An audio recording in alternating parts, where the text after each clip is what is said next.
तुम्हें यहाँ सवाल पूछने के लिए नहीं बुलाया गया है। तुम्हारा सुनवाई कब का खत्म हो चुका है। सुनवाई अदालत में होती है साहब।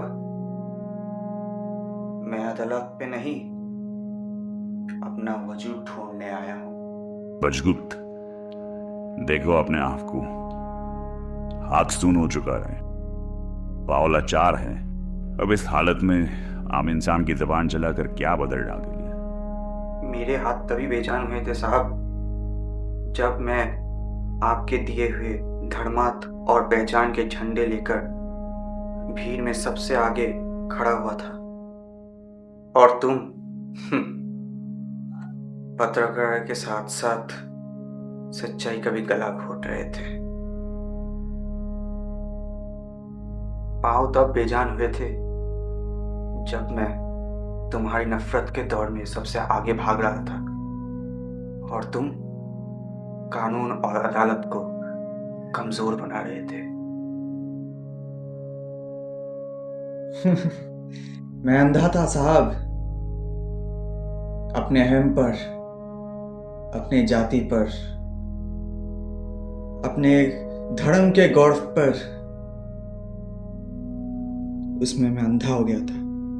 जब तुम मेरी रोजगारी छीन रहे थे, मेरी रोटी छीन रहे थे, मेरी बहन की सुरक्षा छीन रहे थे, और जब तुम मेरी आजादी की बुनियाद गिरा रहे थे, तब मैं तुम्हारे लिए तालियां बजा रहा था। हमें तो उस समय वही दिया था जो तुम चाहते थे। अपने पहचान पर गौरव, स्वाभिमान। तुमने ही चुने थे इस अंधेरे को। फिर आज ही हिसाब कैसा है? हिसाब ये कि मेरा वो अमीर करोड़पति भाई, जिसको तुमने इस देश की तिजोरियां और धन सौंप दी, आज वो महफूज है। उसके लिए टैक्स कम, बिजली पानी भी सस्ता, और मैं बस जाति और धर्म की लड़ाई में उलझकर एक आम इंसान सड़क पर अपाहिज पड़ा हुआ। लेकिन अब ये छलावा खत्म हो गया है, पर्दा भी गिर चुका है। तुमने सोचा जब तक मेरा पूरा शरीर अपाहिज होगा, मैं बर्बाद हो चुका हूँ। लेकिन तुमने एक गलती कर दी।